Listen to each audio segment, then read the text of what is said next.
You took leave, you were entitled to it, and you probably needed it more than you were willing to admit.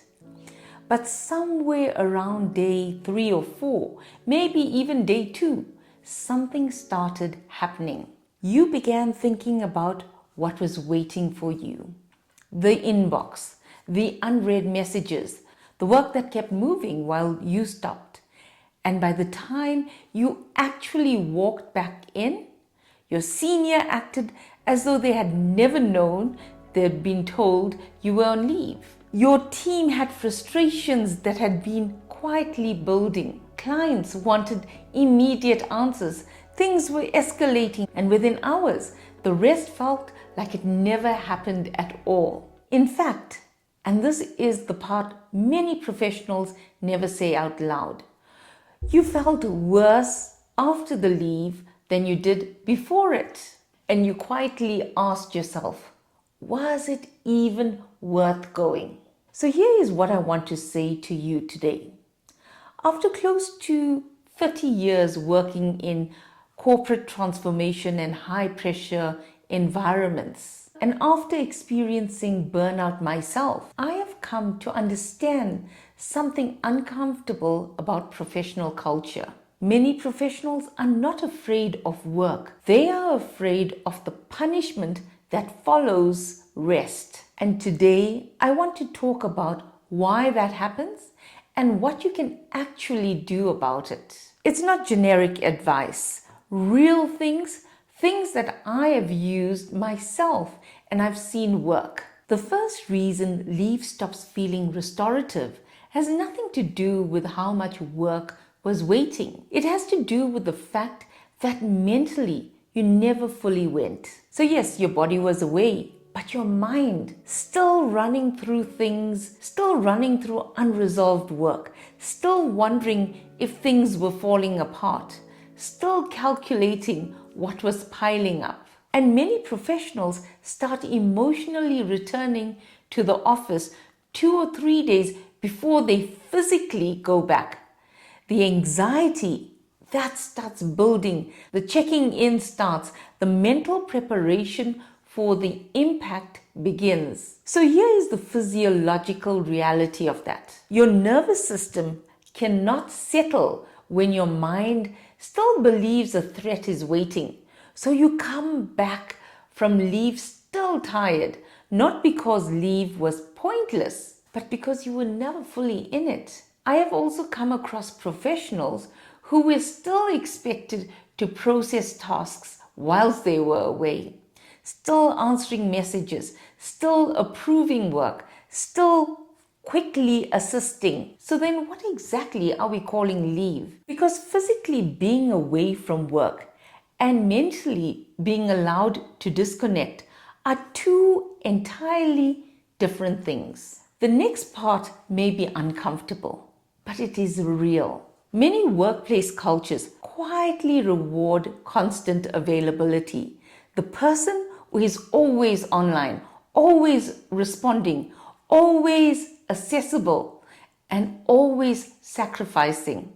And over time, professionals begin internalizing something dangerous, that resting makes you look less committed, less reliable, less valuable. And this is especially true for high performers because high performers tend to become emotionally attached to being dependable. So even on leave, they feel guilty, and guilt destroys rest. Do you feel guilty? Pop it into the comments below. I have seen professionals answer emails from hospital rooms, from family holidays, places where they were supposed to be recovering mentally and physically. What becomes dangerous is when professionals stop seeing rest as a human necessity and start treating it as a professional risk. Now that is not a sustainable way to perform, and it is not a sustainable way to live. Sometimes the issue is not workload. Sometimes the system itself is broken. In many teams, one person ends up carrying everything. the decisions, the approvals, the institutional knowledge, the emotional stability, the problem solving. So when that person goes on leave, the cracks become visible immediately. And instead of addressing the broken system, the pressure gets absorbed back into the individual when they return. So I want you to hear this clearly. Just because everything struggles when you are absent does not mean that the solution is for you to never rest. Sometimes it means the system needs to be stronger. Now that is a completely different conversation and an important one to have with your leadership. Now let us talk about something many people underestimate. When you are on leave, your brain gradually slows down from constant operational intensity, fewer decisions, less urgency, less escalation, less pressure. Then suddenly, within hours of returning, you are hit with meetings, requests, unresolved problems, notifications, emotional tension, and hundreds of small decisions again. Now that is cognitive whiplash, and many professionals mistake this feeling for failure. They think, I cannot cope. I have lost my edge. I am already behind. No, your nervous system is trying to readjust to overload again. That is a physiological response, not a reflection of your capability. Your first day back, feeling heavier than expected, is not weakness. It is abrupt re-entry into pressure. Now let me make this practical, because recognizing yourself in this conversation is not enough. The goal is to actually function better, and that starts before you even go on leave. Here is what I've learned over the years from working in high pressure environments and from managing my own capacity deliberately. A smooth return from leave is not accidental. It is engineered, and it starts in the week before you leave. Phase 1, before you go. 1. Communicate your leave early and clearly to your seniors, your team, and anyone who regularly depends on you, not the day before, with enough lead time that people can plan around it. 2. If you work in a team, arrange a stand-in for anything that genuinely cannot wait. If you are the sole person on a project or role, think through what will be needed in your absence and prepare for it in advance. 3. Anticipate your return obligations. For example, last week, I knew a communication needed to go out on the Monday I was coming back.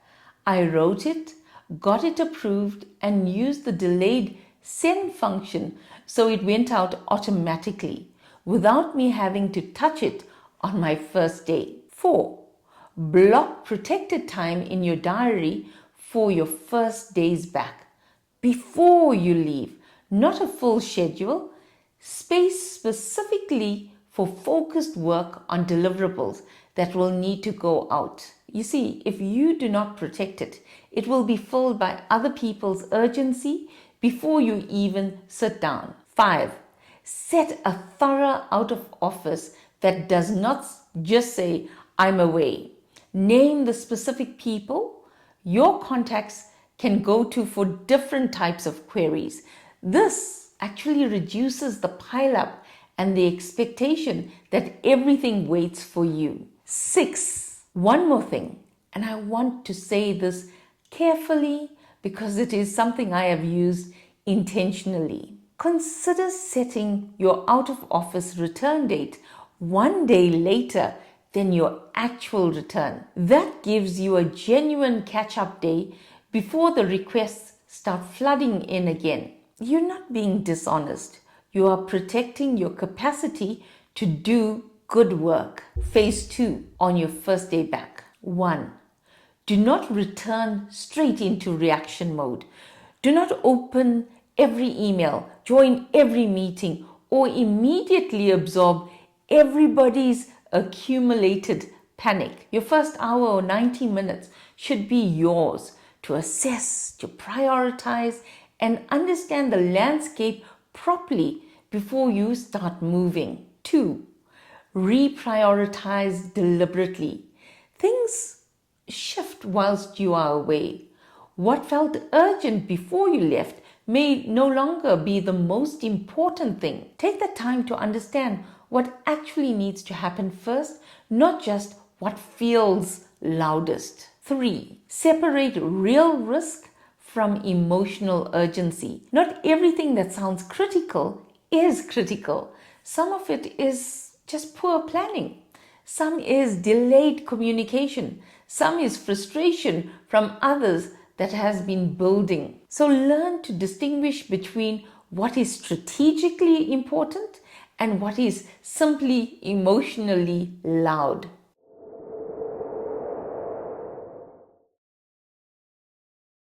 And stop measuring whether leave worked by the size of your inbox when you return. Leave was never supposed to erase reality. Leave was supposed to restore your capacity to deal with reality. Now that is a fundamentally different measure. So I think one of the saddest things I see happening in professional culture right now, people no longer associate leave with restoration. They associate it with anxiety, with backlog, with guilt, with punishment waiting on the other side. And if you already start dreading work before your leave is even over, that is not something to casually ignore. That is information. It is important information about the environment you are working in and the way you have been operating. Because sustainable performance is not just about hard work. It is about whether your life and your work allows you to actually recover. The goal of leave was never to come back to a perfect situation. The goal was to come back with enough of yourself restored to face it properly. Many of the things we have talked about today, mental load, cognitive fatigue, the quiet cost of never fully switching off, these are the hidden foundations of how we actually perform. Not the systems, not the tools, the quieter things underneath. If this resonates with you, this video is part of a series I am building on exactly that, the hidden foundations of productivity. Because if your mind often feels full, I want to help you understand why and what quietly makes a difference. You matter. Your capacity to recover matters, and it is worth protecting.